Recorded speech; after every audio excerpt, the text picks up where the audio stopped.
Hola, el tema de hoy es la organización del material genético. Toda la vida comenzó en la era precámbrica.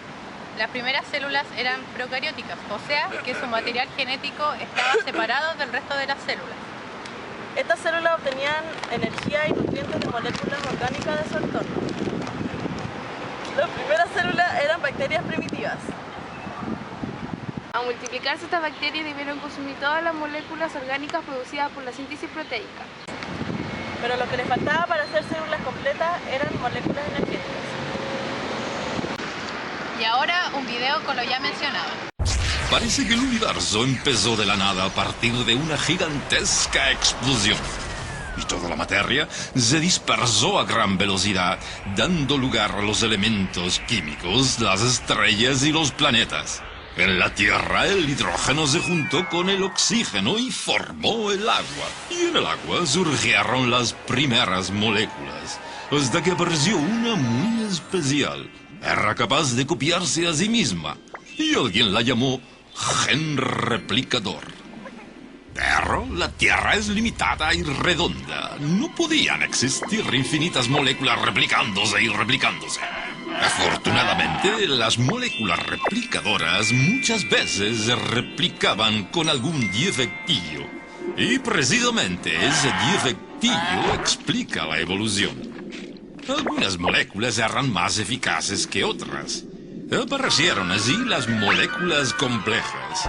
Y después los organismos como las células, las bacterias, las plantas, los insectos más gordos, los piececillos, los reptiles y crocodilos, habichuchos, mamíferos y toda clase de bichos, así subiendo la escala de la evolución hasta llegar a los homínidos.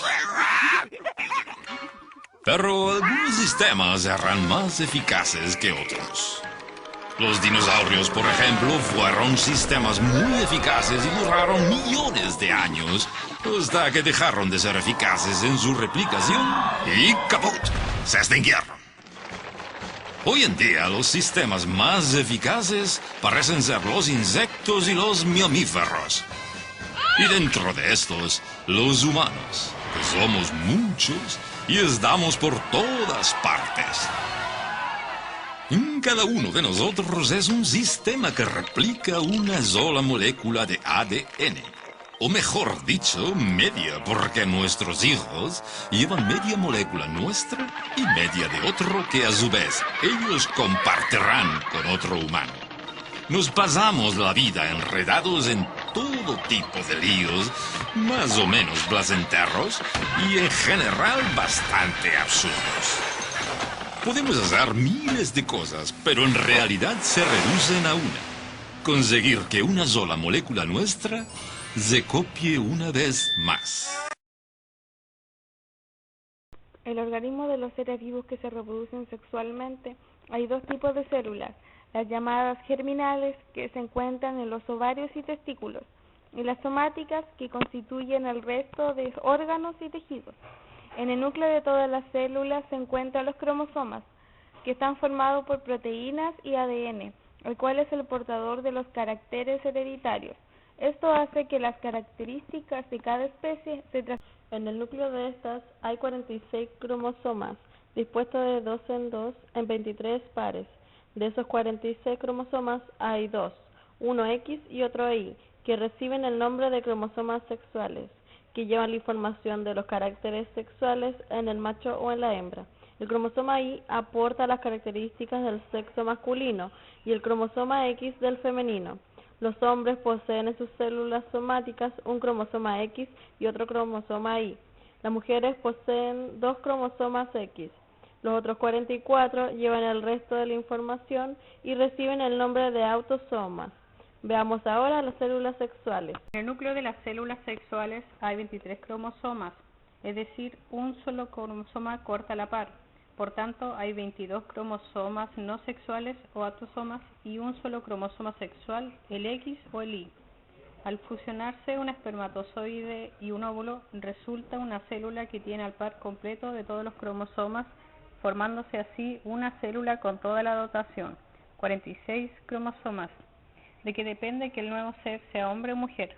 Como hemos visto, el carácter sexual masculino o femenino está determinado por los cromosomas X e Y.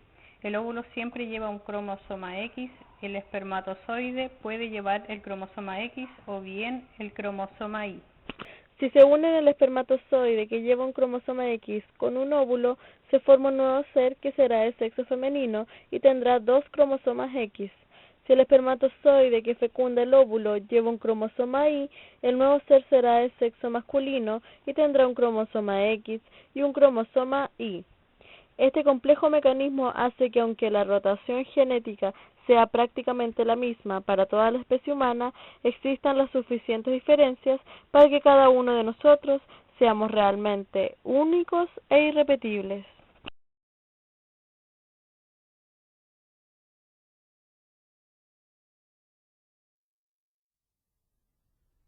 Ba ba ba ba banana, ba ba ba ba banana, oh ba ba ba ba banana, ba ba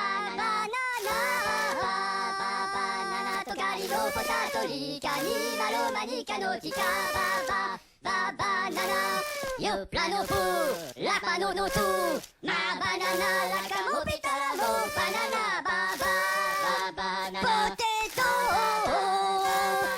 Tocari no potato, lica, ni maloma, ni canotica, ba